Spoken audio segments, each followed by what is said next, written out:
Ciao ragazzi, io sono Riccardo, bentornati nel mio canale YouTube e nel mio piccolo laboratorio. Finalmente oggi vi farò vedere questo trapano della TAC-Life. Si tratta di un tassellatore, un trapano demolitore. Ha la funzione sia rotante che la funzione di percussione, quindi una sorta di martello pneumatico. Io non sono un muratore, quindi questo tipo di utensili li utilizzo saltuariamente. Quando capita l'occasione, ho già quello Parkside, l'ho utilizzato diverse volte e ora avrò anche questo di qua. Ve l'ho fatto vedere velocemente quando ho fatto la recensione della valigetta con 136 attrezzi della TAC-Life che è andata a ruba. Per quella c'era un'offerta di circa il 50% e anche per questo cercherò di farmi dare un codice di sconto molto interessante. Il suo prezzo è orientativamente attorno a 100 euro, poi dipende dal periodo, dalle offerte che trovate sul sito, può variare, ma orientativamente siamo lì, 90-100 euro, quindi speriamo di trovare un codice di sconto, ma già comunque questo prezzo è molto interessante. Ha 1500 watt come assorbimento, 7 joule di potenza per quanto riguarda gli impatti e 900 giri al minuto. Ovviamente monta delle punte SDS, ma vi faccio vedere tutto da vicino. Mettiamoci sul bancone, facciamo un finto unboxing, dato che ovviamente la confezione è già aperta, e vediamo come si comporta.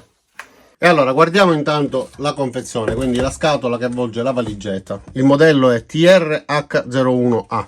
Anche sulla confezione sono riportati i dati che vi ho appena detto, quindi 7 joule come potenza di impatto, 4350 colpi al minuto e 900 rotazioni al minuto. Sulla parte posteriore c'è l'immagine con alcuni riferimenti alle parti che lo compongono e che adesso vedremo dal vivo. E allora questo è l'utensile, guardiamolo da vicino, vediamo come è fatto. La parte di sopra è tutta metallica, la parte in basso invece è in plastica con queste parti grigie in gomma. Sulla parte in alto abbiamo il vano che si può aprire con una chiave particolare simile alle chiavi delle smerigliatrici angolari. Svitando questo tappo all'interno possiamo mettere il grasso. Su per giù in questi utensili si mette circa ogni 50 ore di lavoro. Sulla parte alta dell'impugnatura abbiamo la regolazione della velocità da 1 fino a 6 e il tasto per poterlo avviare. Questa rotella invece serve per poter regolare il tipo di funzionamento. Infatti, impostato in questo modo avremo la sola rotazione.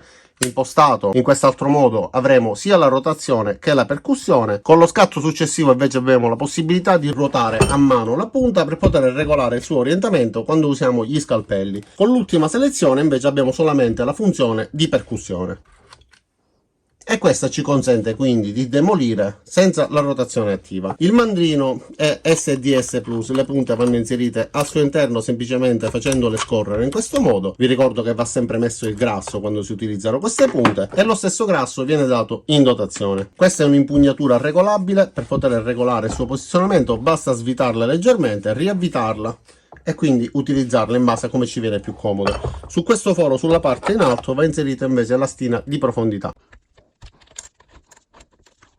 Si inserisce in questo modo e quindi si delimita la profondità che deve avere la punta una volta che penetra all'interno del muro. In questo modo possiamo ripetere diversi fori avendo sempre la stessa profondità. L'impugnatura principale, come abbiamo detto poco fa, ha questa combatura, ma ha anche una parte ammortizzata per poter assorbire i colpi, poter dissipare l'energia che colpirebbe il nostro polso, quindi rende l'utilizzo molto più agevole. Il cavo di alimentazione è lungo circa 2 metri e come vedete dalla valigetta in dotazione troviamo diversi accessori, tra cui un mandrino che ci permette di utilizzare le punte qualora volessimo utilizzare la sola rotazione e che ha il codolo SDS e invece il funzionamento con le pinze nella parte frontale per poter utilizzare qualunque tipo di punta per trapano. Sulla parte alta a destra troviamo anche 3 punte in dotazione da 6, 8 e 10 mm. Adesso però vediamo le prove fatte in esterno semplicemente su dei mattoni in cemento nei quali ho praticato dei fori e uno l'ho demolito utilizzando la punta che viene data in dotazione. Quindi questa punta l'ho utilizzata per fare la demolizione di un mattone e distruggerlo. Quest'altra punta da 14 mm della Makita invece l'ho utilizzata per fare fori sia sul mattone in cemento che sul mattone in tufo che sul piccolo mattone uguale a quello che poi ho demolito.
Però all'interno della valigetta non ho trovato la chiave per il mandrino accessorio che va collegato nella parte frontale.